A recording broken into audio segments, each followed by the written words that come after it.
Last year, the ministry mandated new curriculum for the Office of Admin.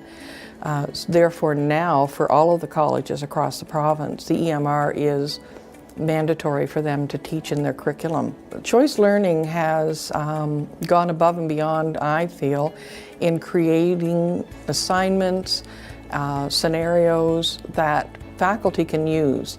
It takes away a huge amount of work on the part of the faculty in that it's already there for them. I feel very confident in my position. I feel like I know what I'm doing, and I feel like the training that I was given has allowed me to do my job effectively and efficiently, and with the opportunity of advancement. And I think it's more enticing to them because they know it's real life. It's a real database, it's real situations, and they know that this is what they're going to be doing when they get out to work.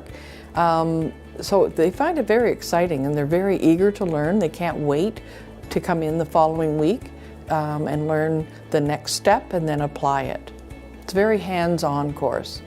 I would recommend Choice Learning without hesitation as a whole package. The workbook that's provided is amazing. A lot of time and thought has gone into it. Again, as I mentioned before, it's very systematic in how it's processed. There's tests for you to use. As a faculty, you don't have to come up with anything. It's an amazing tool to have, and Choice Learning has done a really, really awesome job in creating the workbook and the system.